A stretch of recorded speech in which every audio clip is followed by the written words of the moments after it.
Heavenly Father, we thank you. And truly, Lord, in the name of Jesus, we come under your throne of grace, knowing that you have a good plan for us. The plans to prosper and not to harm us. The plans to give us hope and to give us a future.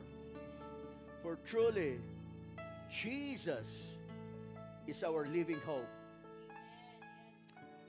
And we are so grateful for such a wonderful day that we can just stand in your presence as your children, knowing that we have a caring Father, a loving Father, a compassionate Father, na kung saan if you care for the birds and the flowers, then how much more unto us as your children. Kanya aming Ama, nagpupuri kami, nagpapasalamat na sa lahat ng bagay, your word says that in all things you are working for the good of those who love you and are called according to your purpose.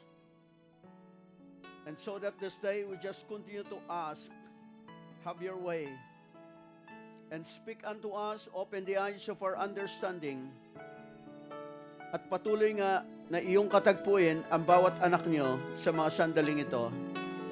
Anuman ang kanilang mga pinagdaraanan, anuman ang mga kaganapan sa kanilang mga buhay, knowing that you are the God who is in control. For truly, our Lord is the author and the finisher of our faith, that He is the Alpha and the beginning. Yes.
Ano meron?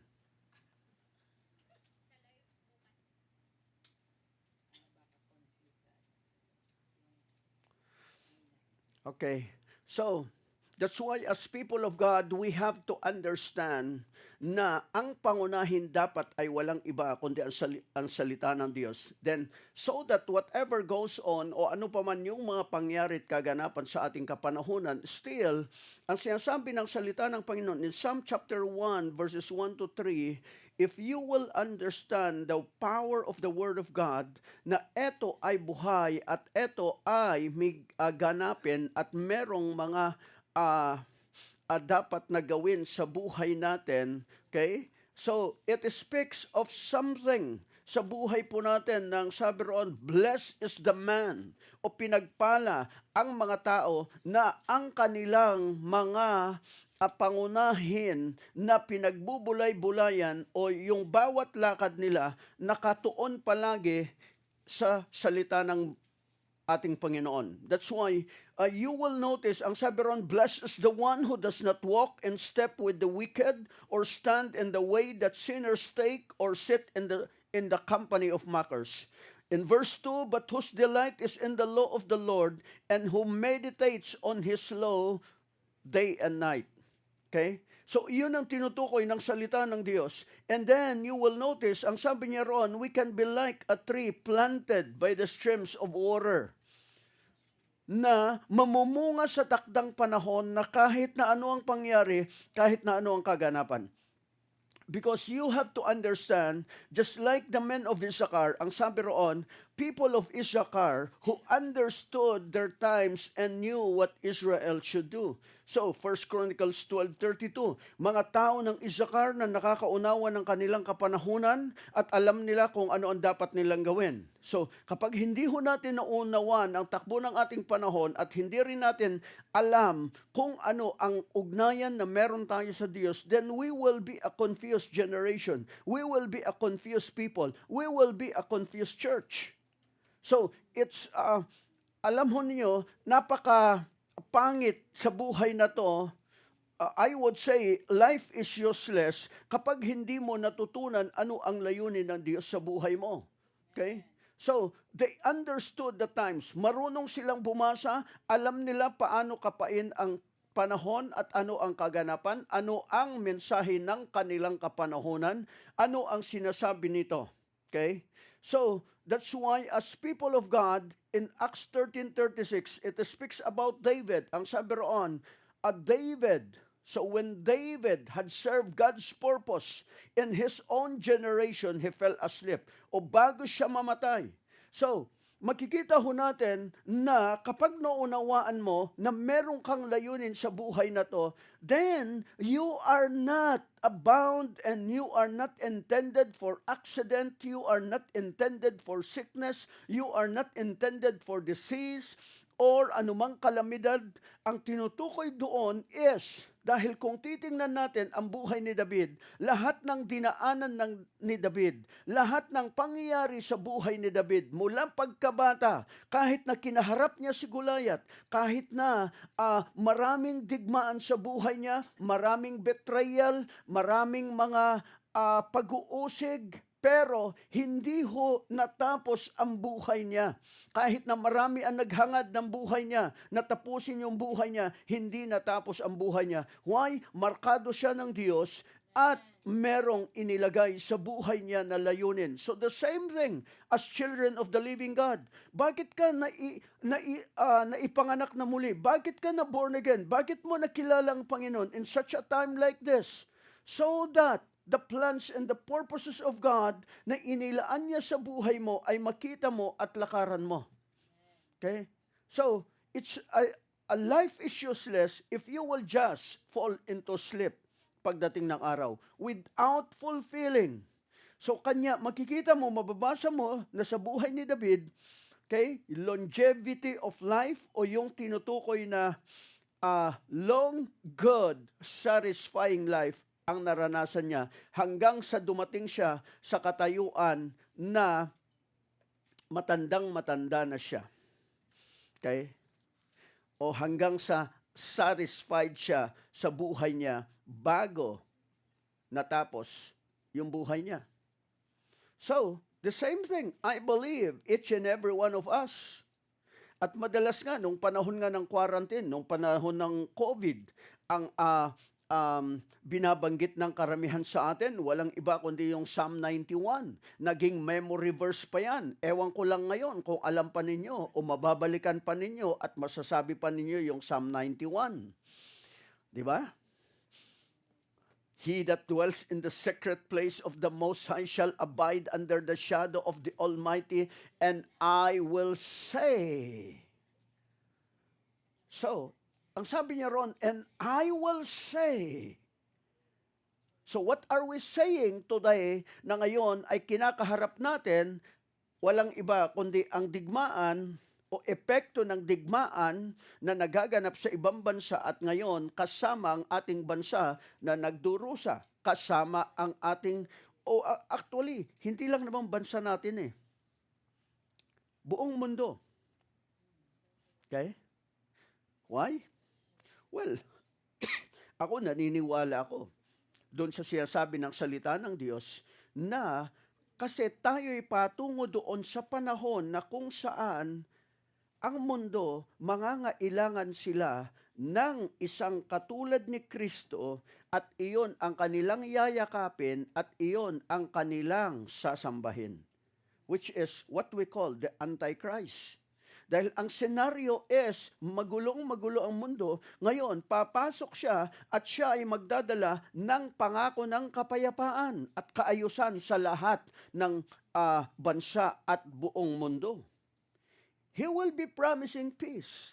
He will be promising prosperity.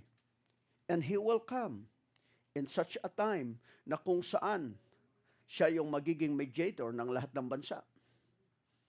At pakikinggan siya.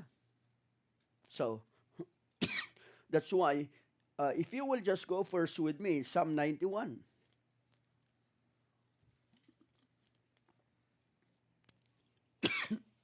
Excuse me. So ang sabi ron, because He loves me. The thing is, how is your love to the Lord?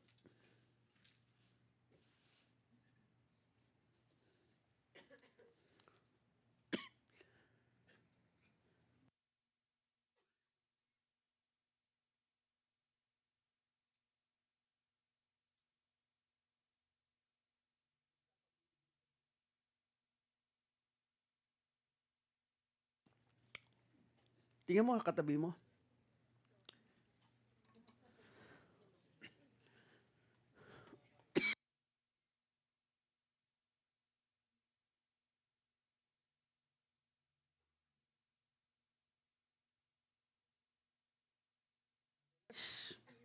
Ang kinukumusta natin yung pag-ibig. Kumusta yung pag-ibig mo? Di ba? Yung love life. Pero yung pag-ibig sa Diyos. Kumusta pag-ibig mo sa Diyos? Kumusta ang relasyon mo sa Diyos? Complicated? Ito. How much do you love? Okay? So, you have to understand, ang sinasabi ng aklat ng Ecclesiastes, lahat ng bagay na to, nangyari na yan nung managdaang panahon.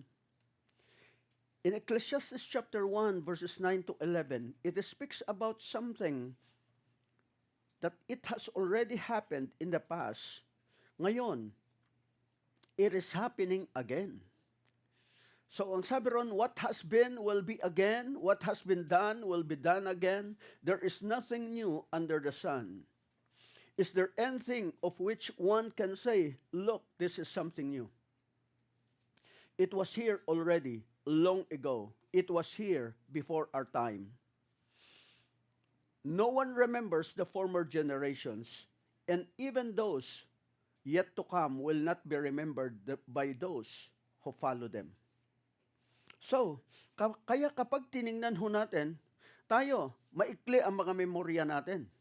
Yung pangyayari nung panahon ng COVID, alam niyo kung anong meron ang bawat isa sa atin nung panahon ng COVID? Maraming Kristiyano, paano manalangin yung mga mananampalataya during the time of COVID? na tuwing paglabas, okay, naroon yung prayer, masigasig. Pagkatapos ng COVID.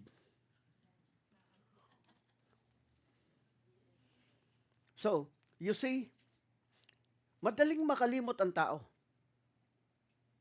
So yung bawat pangyayari, actually, kung titingnan natin, bakit pinapayagan ng Panginoon? At bakit nangyayari ang mga bagay na to?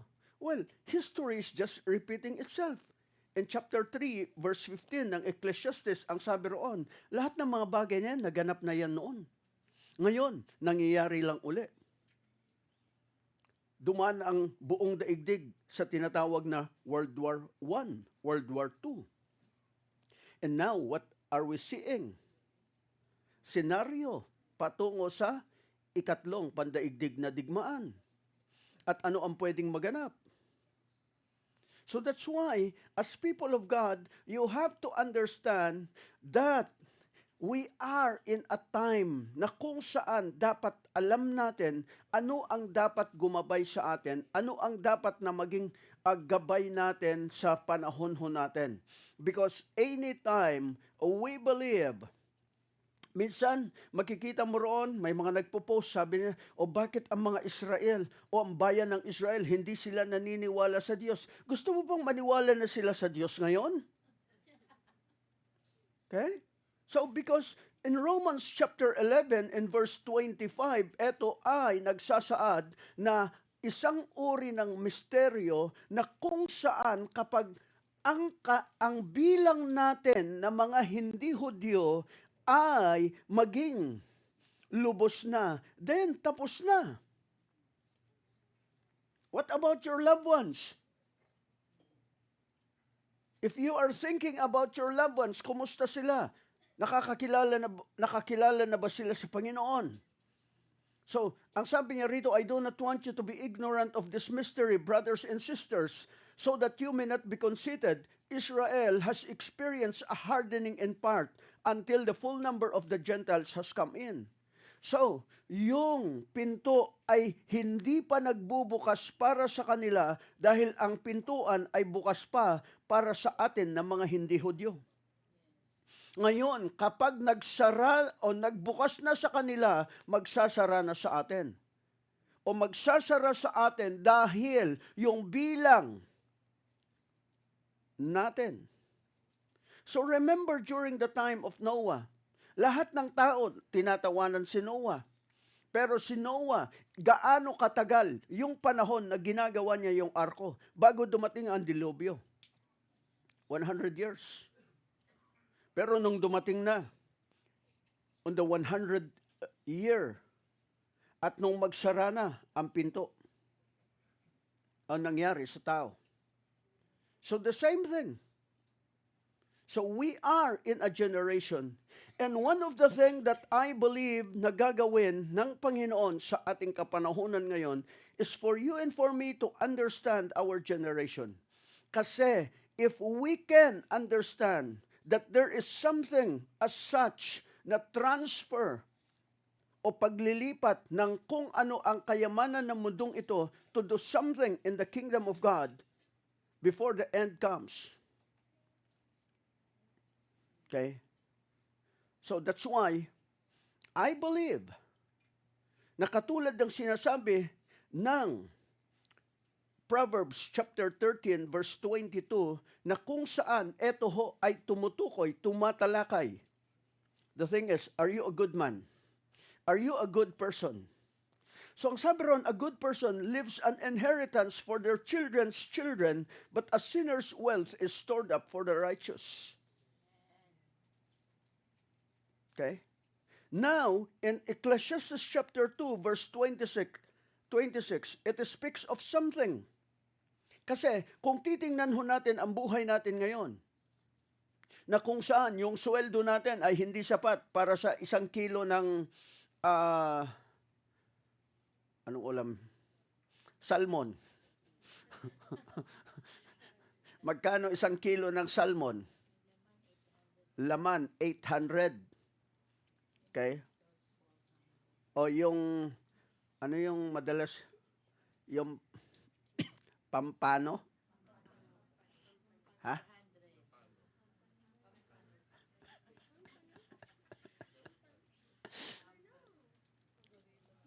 O kaya yung mga isda na wherein kapag pumunta ka sa palengke, hindi mo natitingnan yung presyo, yung gusto mong bilhin na gusto mong ulamin.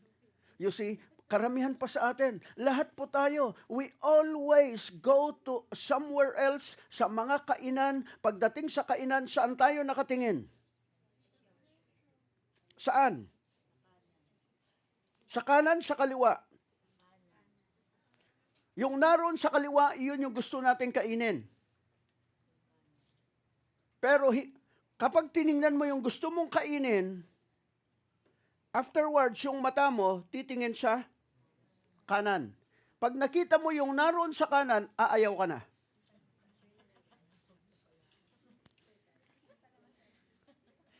Sabi mo, hindi pala masarap yan. Ano na lang? Ba na lang? Di ba? So, you see, it will take us years and years. Pero, ito isang bagay na natuklasan ko. Kahit gaano pa man yung pag-iipon mo, meron at merong mga ngailangan ng inipon mo.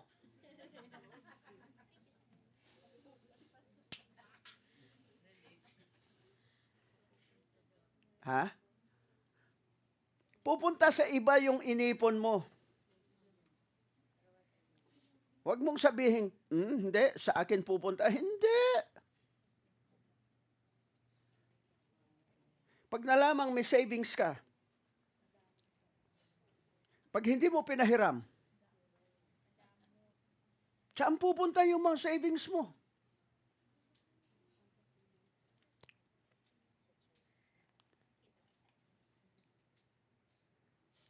Yung damit nga na gusto mo hindi mo mabili dahil ang nasa isip mo, ang mahal. Magi-enjoy ka naman o kaya kumbaga, it will be good for you, pero ang nasa isip mo, ang mahal, tapos ang makikinabang, sino rin makikinabang doon sa iiwan mong pera?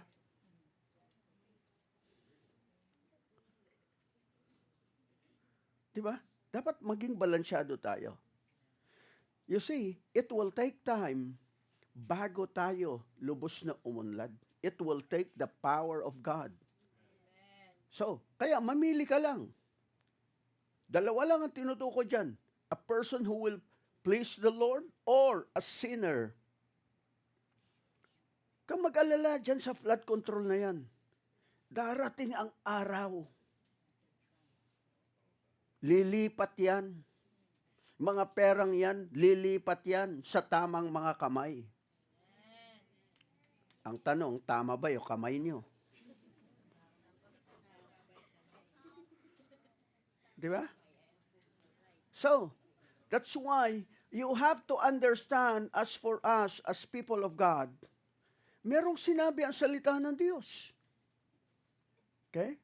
So if you can just first go with me, Genesis chapter 15. Genesis chapter 15, na kung saan ito ay nangyari sa buhay ni Abraham. Na tumutukoy sa buhay niya, okay?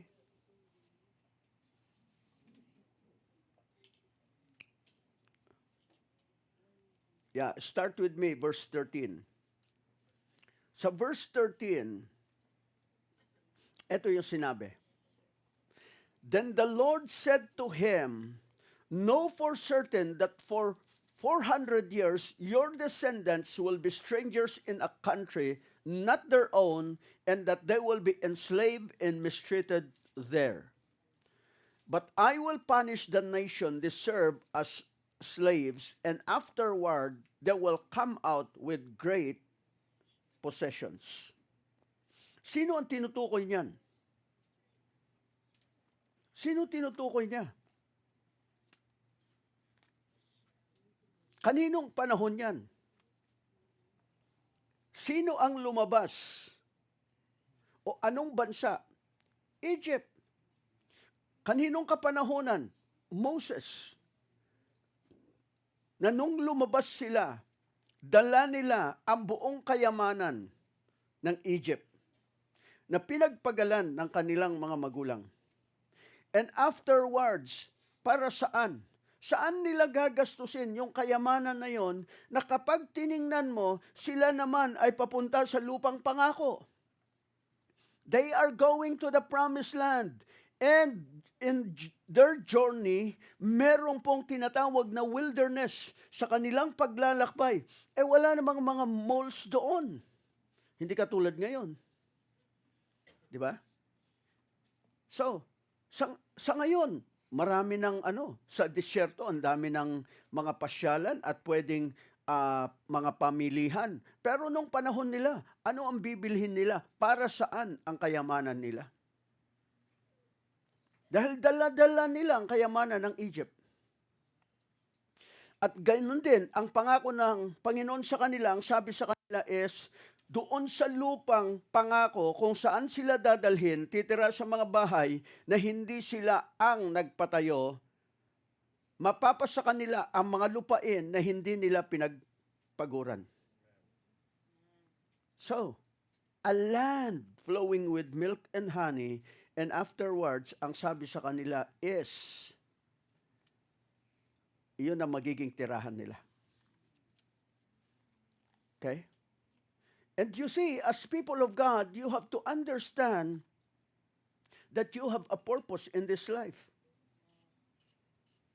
So, kaya makikita mo, halimbawa in Exodus, I think in Exodus 25, nung si Moses ay humingi o ang Diyos, inutusan niya si Moses at ang sabi niya, tell them, okay, to make an offering for me.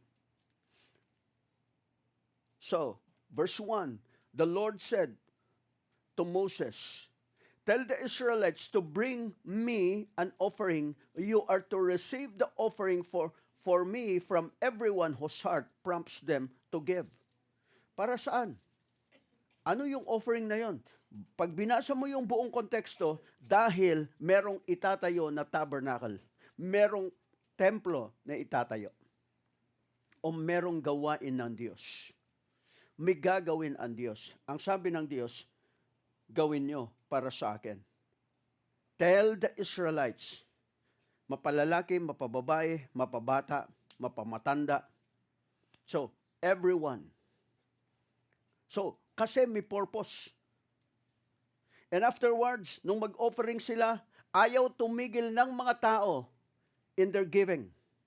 Kaya kinakailangang patigilin sila ni Moses.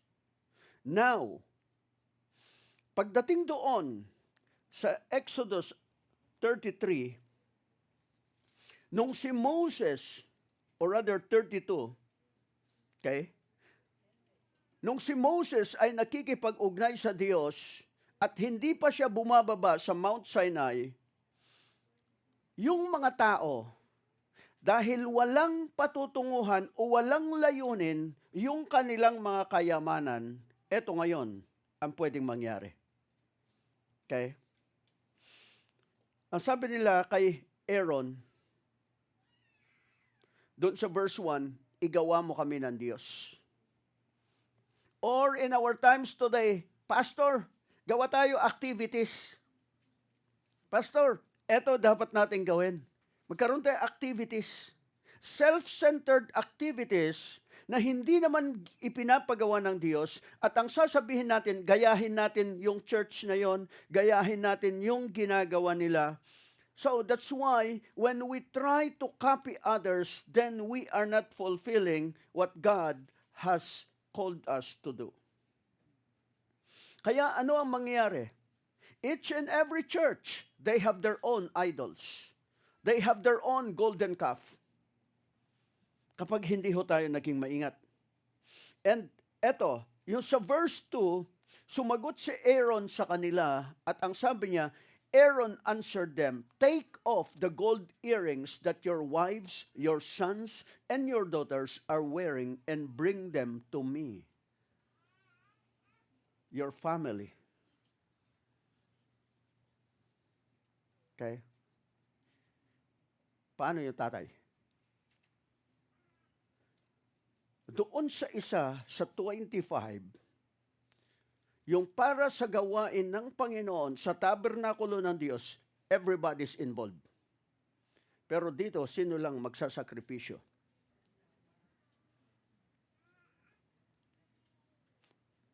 Sino hindi magsasacrifice?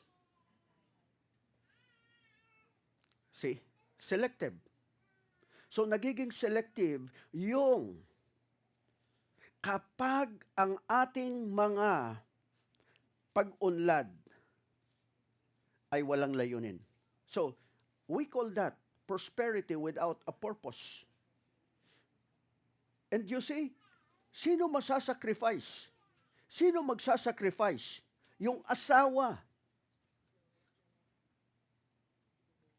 So, merong isang bahagi ng buhay na hindi magsasacrifice. And most of the time, eto rin ang nagiging katwiran natin. Kapag hindi ho natin alam ang layunin natin sa buhay na to, ang sasabihin natin, ginagawa ko naman to para sa aking pamilya, para sa aking mga anak. But who is sacrificing really?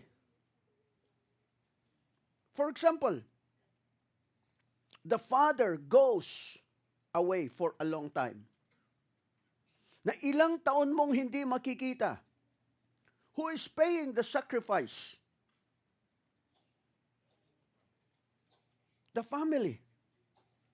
Na yung nanay, dahil wala ang tatay, siya ang kailangang maging tatay. O kaya, yung tatay na wala ang nanay, siya ang kailangang maging nanay. Do you think ang tatay pwedeng maging nanay? Ang nanay pwedeng maging tatay? No. But we are sacrificing our children on the altar of economics because of prosperity. Alin ang higit na mahalaga? Yung presensya o yung pera? Kasi yung pera, pwede mong kitain kahit saan. At eto isang bagay na tuklasan ko, kahit saan ka, kung alam mo kung saan ka itinanim ng Diyos, uunlad ka. Hindi yung lugar ang problema. Ay, mahirap kasi sa Pilipinas eh. Kasi ganito eh. Bakit kami? Nung nag-mission kami, nung pabalik kami, so nasa mainit kami, kumbaga nasa tribo kami, nasa bundok kami. Bakit merong isang kabataan, ang sabi niya, Pastor, pangkrudo ninyo, nagbigay ng 15,000. Pag sa Manila yon,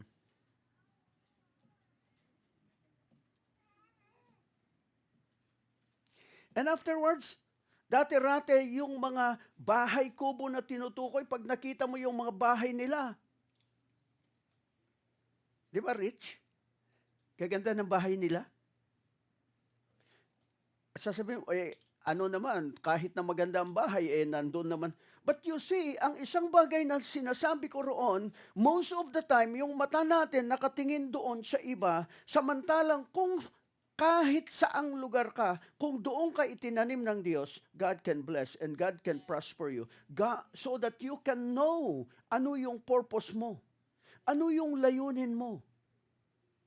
You see, kapag ang isip ho natin ay hindi ho nabago, ang mangyayari doon, our prosperity, if without a purpose, can become an idol. We can start to build our own idols. Iyon na nangyari sa Exodus 32. Bakit? Walang mapuntahan yung pera nila eh. Ganon din sa atin. Kapag walang mapuntahan yung pera mo,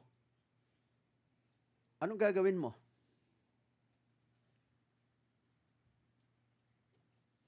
Tahimik natin ha.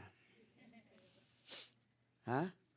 Go with me in Ruth chapter 1. Verses 1 to 5. Ruth chapter 1. Okay? Kasi, as people of the Lord, you have to understand your purpose. Kasi kapag hindi ho natin nakita ano ang layunin ng Diyos sa atin, at hindi mo makita na ang gusto ng Diyos, ikaw ay umunlad, dahil meron kang gagawin, ang maghahari palagi sa buhay mo ay walang iba, kundi yung panandali ang pangangailangan. Okay? Instead of God reigning in your life, instead of the kingdom of God reigning on your life, ang maghahari walang iba kundi yung panandali ang pangangailangan. The temporal things. So, it's just like today, na merong digmaang nagaganap. Napakadali na ang maghari sa atin, panic. And then, anong nangyayari? Nung mga nakaraan, gaano karami ang nag-panic buying? Gaano karami? Nakita natin, di ba? Yung sa balita sa Quezon City, isang buong truck ng gasolina. Di ba? Gaano karami ang nag-imbak ng gasolina at krudo? Sabi ko, isang mitsa lang ng apoy. Yung mga nag-imbak ng gasolina, tapos. Diba? You see? Ang sabi ron, in the days when the judges ruled, there was a famine in the land, so a man from Bethlehem in Judah, together with his wife and 2 sons, went to live for a while in the country of Moab. The man's name was Elimelech, his wife's name was Naomi, and the names of his 2 sons were Mahlon and Chilion. They were Ephratites from Bethlehem, Judah, and they went to Moab and lived there. Now Elimelech, Naomi's husband, died, and she was left with her 2 sons. They married Moabite women, one named Orpah and the other Ruth. After they had lived there about 10 years, verse 5, both Mahlon and Chilion also died, and Naomi was left without her 2 sons and her husband. So, kapag tiningnan ho natin dito, sa buhay natin, kung hindi ang kaharian ng Diyos ang maghahari sa atin, ang maghahari ay walang iba kundi yung mga kaganapan, yung mga pangyayari, at ang mga pangangailangan. Okay? That's why I was bringing you an introduction. So, introduction pa lang ho yun. Okay? So, I'm bringing you to my message now. So, ang isang bagay na ating inilalatag dito is for you and for me to understand, and I'm also preaching to myself. I'm not just preaching unto you, I'm preaching to myself. You see, we need to be founded in the Word of God. Dahil kung hindi tayo founded sa Word of God, ano ang gagawin natin sa ganitong kapanahunan? Okay? Because most of the time, it will be our appetite that will dictate our priorities. Ano ang magdidikta ng prioridad natin sa buhay natin? Yung mga pangyayari, yung mga kaganapan. Sino ang influencer ng buhay natin? Ayan. Gumamit na ako ng salita ng panahon ninyo. Okay? Influencer. Who is influencing you? Or what is influencing you? Sino ang malakas? O ano ang malakas ang impluensya sa buhay mo ngayon? Is it the Word of God? Is it the plans of God? Is it the purpose of God?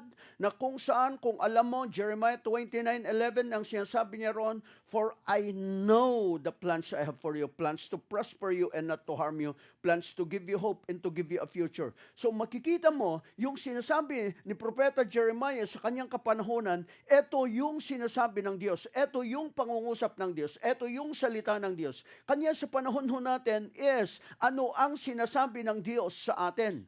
Hindi doon sa ibang tao. Huwag mo nang intindihin yung ibang tao, kundi yung buhay mo, ano sinasabi ng Panginoon? What is God saying unto you in these times, in this generation? So ano yung pangungusap niya?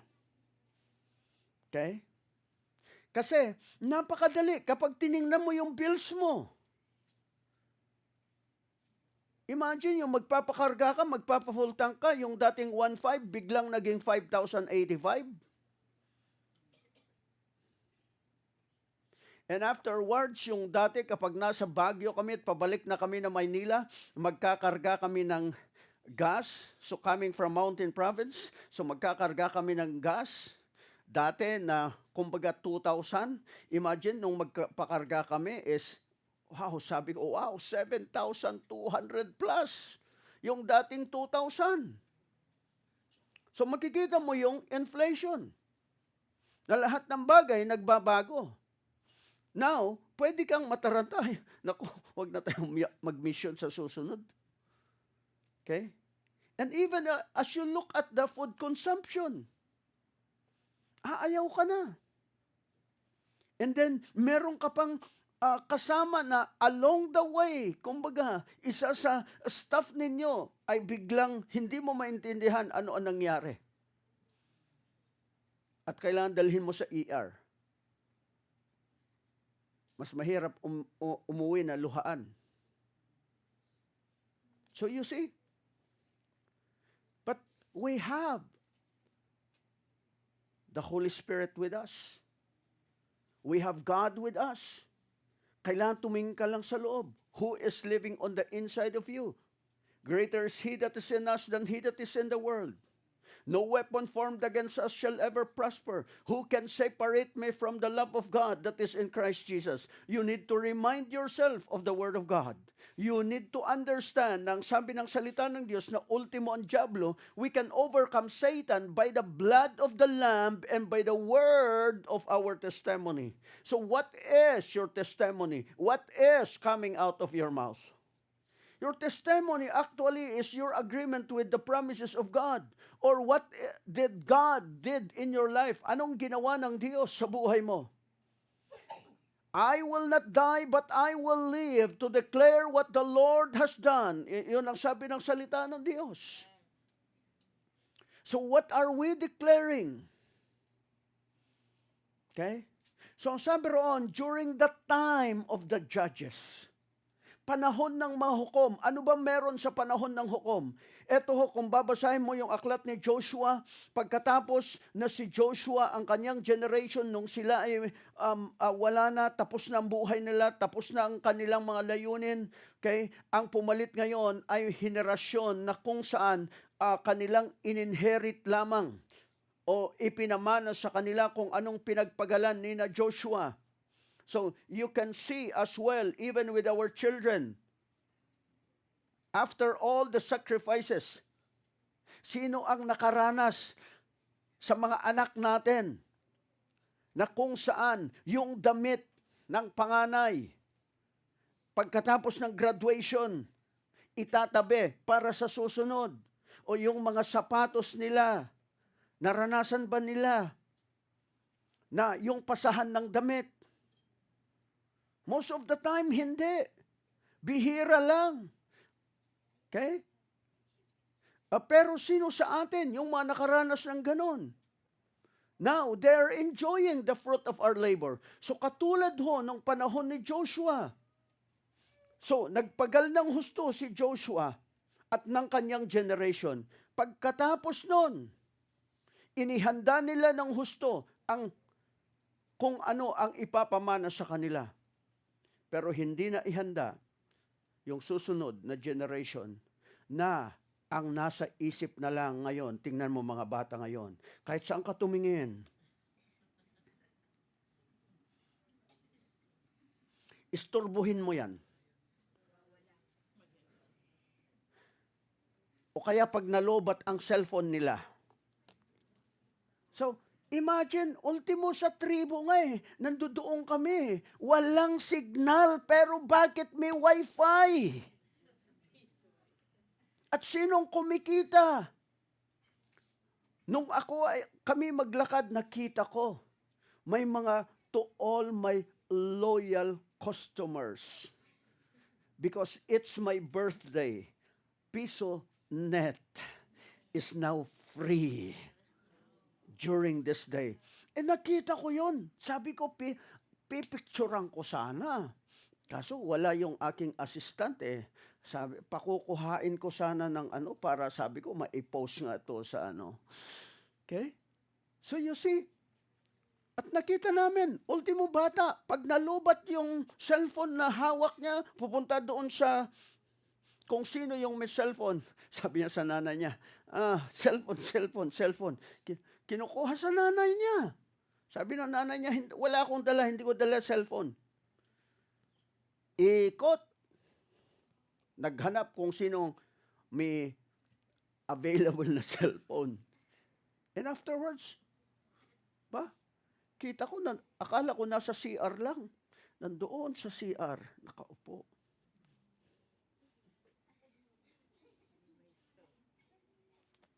Hindi maistorbo. Kainan na, pero nandoon pa rin sa ano.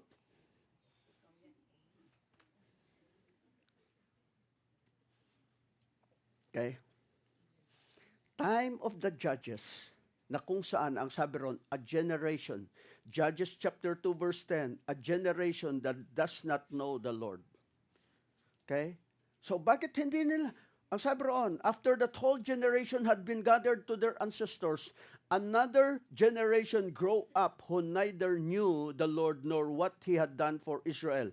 And NLT, ang sabi niya ron, who does not acknowledge God. They know God, but they do not acknowledge God. Trust in the Lord with all your heart, and lean not unto your own understanding. In all thy ways acknowledge Him, and He will direct your path. So, sino ngayon? Who are those who are acknowledging the Lord to lead them and guide them? Sa panahon natin ngayon, hindi ganon. Gusto mo patahimikin yung bata, to cellphone. At ganon din naman tayo. Gaano yung oras natin sa panonood? O kaya pag-i-scroll? So, in Ruth chapter 1, ang sabi roon, eto yung kapanahonan. Na kapag tiningnan mo, panahon ng Judges, at sa panahon ng Judges, in Judges 21 verse 25, everybody is doing what they want to do. Okay? In those days, Israel had no king. Everyone did as they saw fit. So, anong mangyayari? So, ganun din sa ating bansa. Bakit hanggang ngayon? Kaya sabi ko, wow, talagang ang aantayin ng panahon ay yung Antichrist na siya yung mag-unite ng lahat ng tao.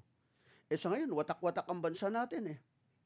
Pula, green, at maraming Kristiyano, ultimo sila. Makita mo sa mga post nila that they are also politicians. Yung mga loyalty na sa mga politiko, no, our loyalty should be to our Savior, to our God. And we should be speaking those things. At ang sabi niya roon, they so fit, they had no king. They do what they want to do. So, ganun din sa ating bayan, sa ating bansa. Kailan magkakaisa yan? Sa eleksyon? Hindi. Pag dumating na yung tatatak o magtatatak sa kanila para makabili sila or makapagtinda sila, yun. Magkakaisa yun. Bakit? Kasi kailangan ng solusyon. Kailangan ng solusyon sa ekonomiya, sa militar, o sa lahat. So, but you see, as people of God, you have to understand, you have a purpose. Okay? So, makikita ho natin si Ruth, or rather, bago si Ruth, bago lumitaw yung pangalan niya, makikita natin na merong isang pamilya. Sila ho ay mayaman. Mayaman ang pamilyang to. Hindi sanay sa hirap. Kaya nung dumating yung pagsubok, go back to Ruth. Okay? Kaya nung dumating yung pagsubok, anong ginawa nila? In the days of famine, anong ginawa nila? They went down. Naghanap sila saang bansa tayo pwedeng pumunta. You see, in times of famine, in times of hardship, ito ho ang solusyon na alam ko. Go with me, Genesis. Okay? Genesis chapter 26, in verse 1. So, ano pa man yan, famine yan o whatever, the most important thing is to learn to listen to the Lord. So ang sabi ron, now there was a famine in the land besides the previous famine in Abraham's time, and Isaac went to Abimelech, king of the Philistines in Gerar. The Lord appeared to Isaac and said, do not go down to Egypt, live in the land where I tell you to live. So, ang pinakamahalaga is the Word of God. What is God saying unto you? Kasi, dumating hard times. Saan kaya tayo pupunta ngayon? Alam mo yun, naroon kami sa Mountain Province. Sabi ko, sarap pala tumira dito. Bakit? Kasi kapag may refrigerator ka, may washing machine ka, magkano ang bill nila? Magkano yung bill? 300. 300 pesos lang, isang buwan yung bill nila. May refrigerator na yon. May washing machine pa.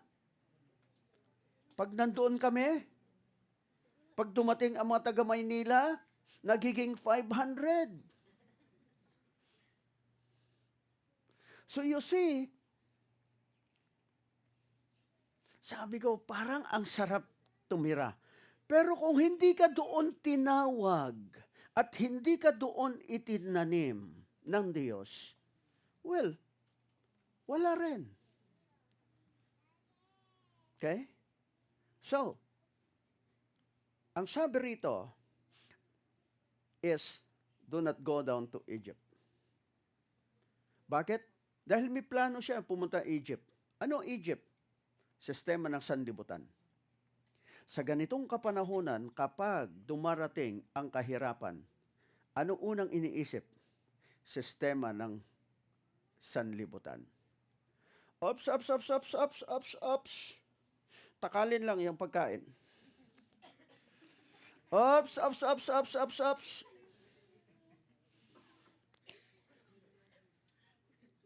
Diba? Sistema ng sanlibutan. Okay? Panic, fear. But the most important thing is to get a direction from the Lord. Amen.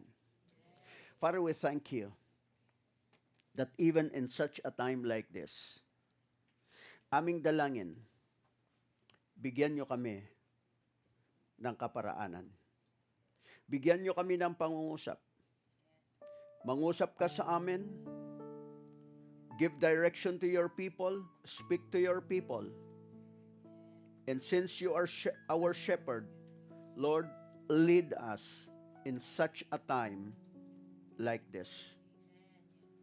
Upang sa ganon, ay hindi magiging kawalan, kundi magiging pakinabang anuman ang kaganapan sa aming panahon ngayon.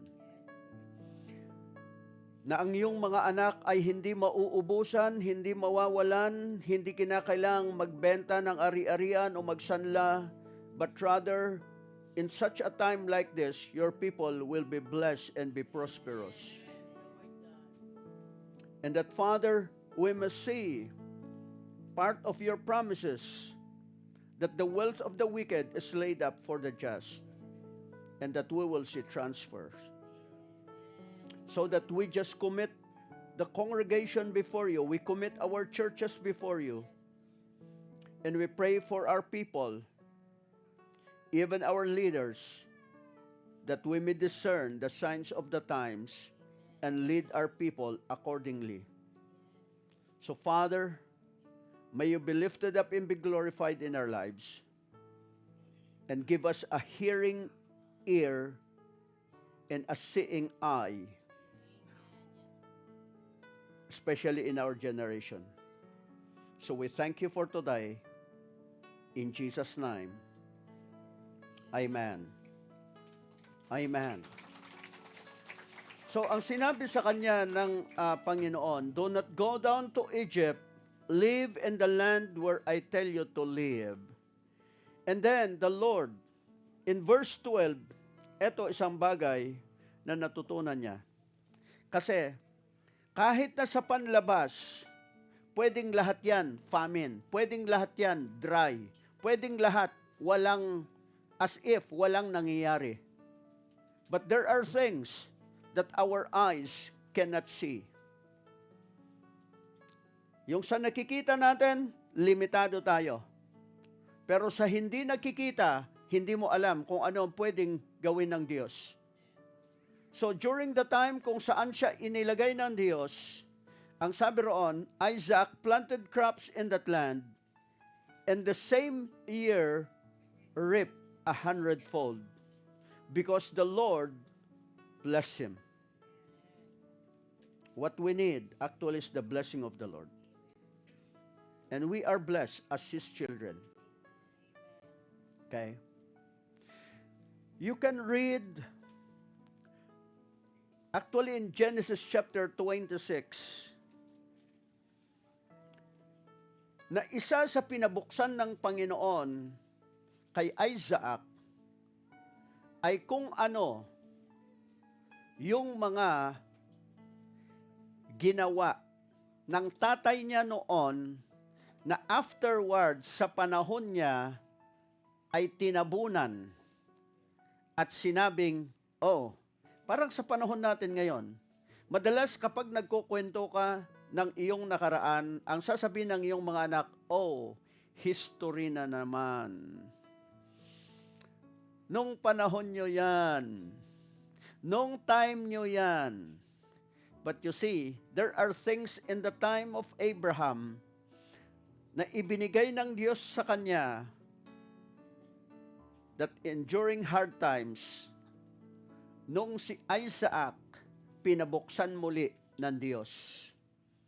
And they found, or Isaac became more prosperous dahil may mga bagay-bagay na ginawa ang kanyang ama na muling pinabuksan sa kanya na Diyos. The same thing in our lives. There are things na maaring sinasabi natin, oh, ano yan eh, nung panahon nyo yan eh. Eh ngayon, iba ng panahon namin eh. But if God will speak unto you to do it again, okay, I believe, because God is the same yesterday, today, and forever, maaring magbago ang kaparaanan ng Diyos, pero yung layunin ng Diyos will always be the same, and that is to bless His children. Okay? So, as we go to our offering today, I want you to consider and understand na in such a time like this, ito yung panahon. Patunayan natin ang Diyos. At dyan natin makikita, hindi tayo iiwan, hindi tayo pababayan, kailan pa man. Amen? Amen. And do not say na, oh, yung ano lang yun eh. Hindi. We have in our midst testimonies. Okay? And I just want to refresh you. Wala to kaninang first service, pero ngayon, God wants to remind you again to open up something in your life. Kung testimony hinahanap natin, at madalas, kapag tumagal na ang panahon kasi, we take things for granted. Halimbawa, katulad nito. Come here. Mother of, hindi. Faith, halika rito. Ha?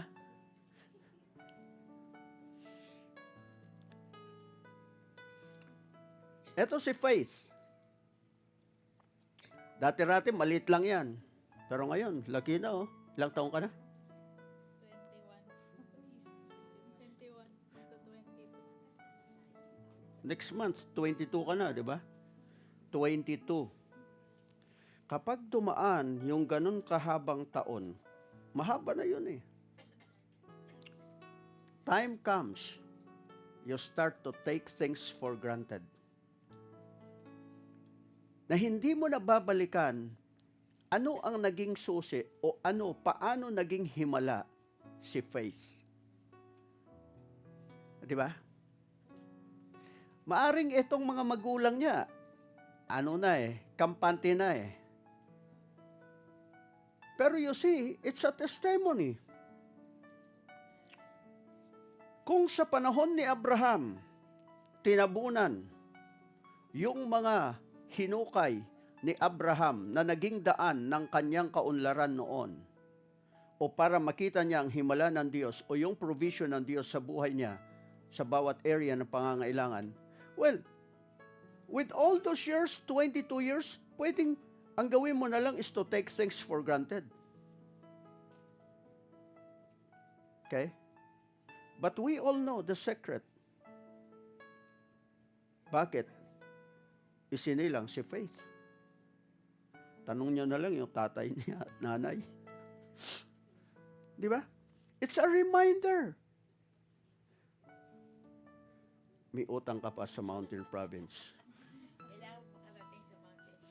Thank you, Faith. 22 years. Pero reminder sa atin that God did something. Nung panahon na nag-struggle tayo, yung panahon na nananalangin si Brother Joel at Sister Eder ng anak, they have the business but wala silang anak. So, pero anong meron during those times? Na they were willing.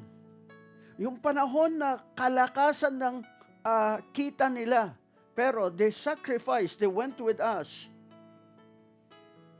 Pero ano naman ang ipinalit ng Diyos? Si baby faith. And sometimes, in our honoring the Lord with our tithes and offerings, maaaring sabihin natin, hindi to yung panahon, ito yung time para kasi naintindihan naman ni Lord yan, merong economic situation. Oo, naintindihan naman ng Lord yan. Walang problema dyan. And God will not force us. Pero may kaaway tayo. Nang gusto niya is ilubog tayo sa utang. At hindi kalooban ng Diyos na ang kanyang mga anak malubog sa utang. Ang gusto ng Diyos, kalayaan para maging pagpapala. Amen? So can we all rise up? And let's prepare for our giving.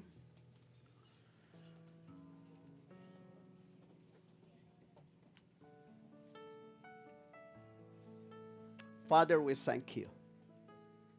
And that, Lord, we just want to honor you this morning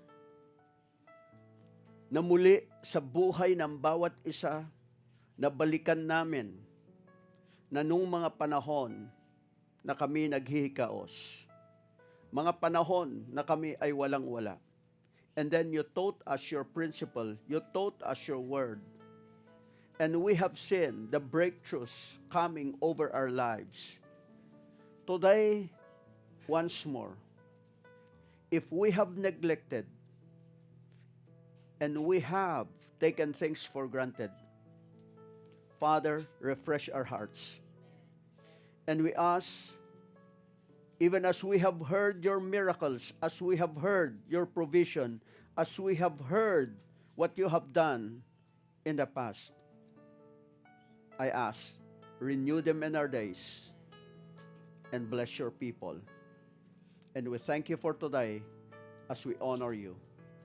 I declare to your people, my God shall supply all your needs according to his riches in glory by Christ Jesus. That even as you give, it will be given back unto you. Good measure, pressed down, shaken together, running over, shall men give unto your bosom. And we receive it by faith. In Jesus' name, amen.